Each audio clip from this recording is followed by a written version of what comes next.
Brian Shaw has made it clear that he never said he quit arm wrestling. But there is one major problem with that statement. Before we discuss that, let's take a look at this clip where Brian is almost putting all of the blame on Devon Larratt. Going into the arm wrestling, it was kind of an immediate thing, and maybe it was Devon or whatever getting into it, and he's probably trying to drive the hype train like crazy because it makes the sport grow. Yeah. Right. So his immediate thing is, but it's like, oh man, you come in and you do this and that, and you're gonna be going against all the top guys like in no time. I'm not saying that Devon may not have convinced Brian to say that Brian's target is Devon Saginashvili and he's going to become the best arm wrestler, the strongest arm wrestler in the world. Maybe Devon did all of those things, but it was still Brian who chose to put these things out. He was the one saying that I'm going to become the best arm wrestler. He was the one saying that his target is Devon Saginashvili. So now he can't really say that Devon made him say those things or Devon made him believe those things, that him becoming the #1 arm wrestler in the world is actually a possibility. And yes, Brian was aware of it, that the video that I am making will be made. That's why he said this. Interesting part about it is everything that gets said, and even right now, what we're talking about will get clipped up and people will share and they'll hyper-analyze to a certain extent what was said, how was it said, what's going on, right? And yes, nothing. They want drama. Yeah, you know. But if there's no drama, which there is no drama, then it's like, well, what are we talking about? Like, in the end, we will talk about Brian Shaw's statement about Ermes Gasparini getting some hate and how he compared that to his own situation. But now let's discuss the flaw in Brian Shaw's statement that he never said he's quitting arm wrestling. And it was so quick with the arm wrestling world is wild too. I never said I quit. I think Brian is forgetting his own statement when he said that if he joins arm wrestling, his only target will be to become the best in the world. And that's how he is. If he wants to join any sport, his goal will be to become the world champion. And now combine these statements with his recent statements that family is more important. I cannot dedicate my entire life, my entire day to arm wrestling. I have other things to do. And even in this video, he called arm wrestling a side thing. You know, who knows, right? And I'm not saying I'm starting arm wrestling at the ideal age or any of that stuff.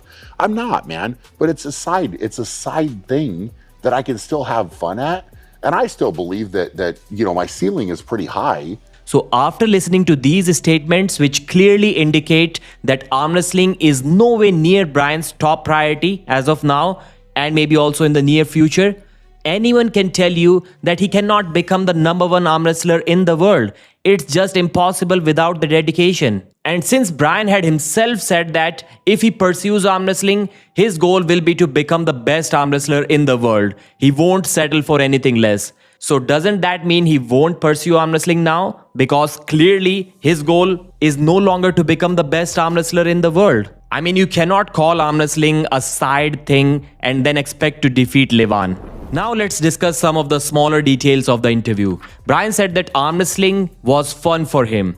It was interesting. He was already watching some of it before getting into arm wrestling. And the transition into this sport was a natural thing for him. Brian got a lot of criticism after the announcement of his new weight loss goal. But he did clarify that it was always his plan. He didn't say that he didn't make that goal because he lost to Leonidas. He had already planned it before the Leonidas-Arcona match, and he was going to announce it anyways, even if he won against Leonidas.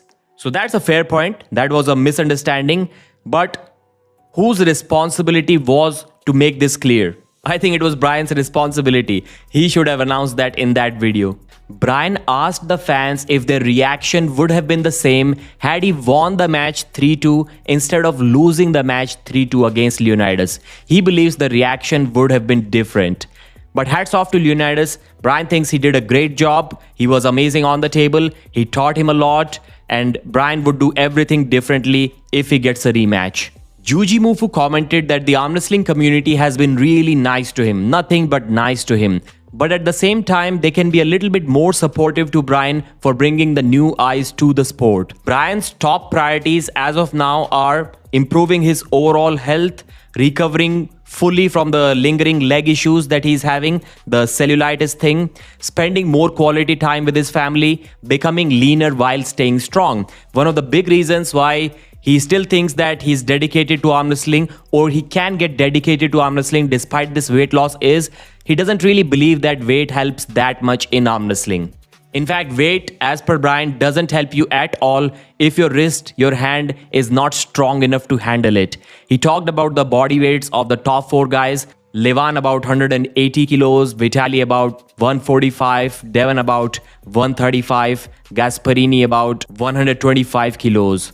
Even after cutting almost 40 pounds since the Leonidas match, Brian is still weighing around 360 pounds. So he believes he can still lose more weight and it won't really affect his performance on the table. Brian has also realized that it was probably his mistake that he thought that he can fast track his progress in arm wrestling, because he's not really starting arm wrestling at a young age, even though arm wrestlers have proven that they can even peak in their 50s and sometimes near their 60s too, like Todd Hutchings did. Still, Brian realizes that he needs to get strong a little bit faster than someone, let's say, who starts arm wrestling at 20 or 25. But he has realized that tendons adapt much slower than the muscles, and no amount of gym strength or PEDs can replace years of table practice.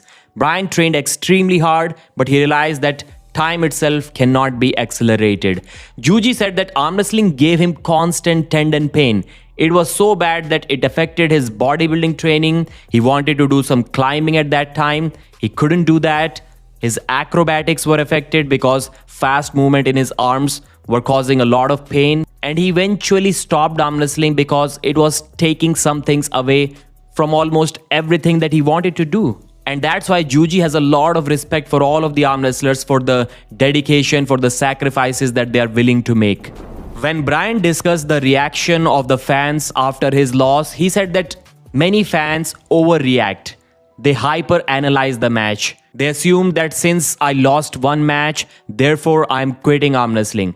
But that isn't true.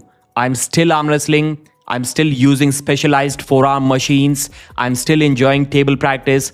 I still believe that my ceiling in the sport of arm wrestling is very high. Juhi pointed out that at one moment, Brian got an offer for $20 million for an MMA match.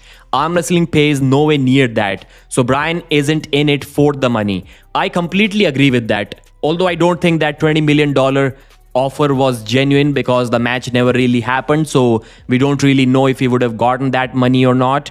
But Brian clearly isn't in arm wrestling for money. In fact, I would say any American who's making a decent amount of money, let's say over $300,000 a year, that person is going to lose some money when he joins arm wrestling, especially if that money comes from a business, because arm wrestling is not going to pay him that much, and it is surely going to take some time away from his business. So while you may think that he's earning that much, he doesn't really need money, but he cannot pursue arm wrestling because arm wrestling is taking money away from him.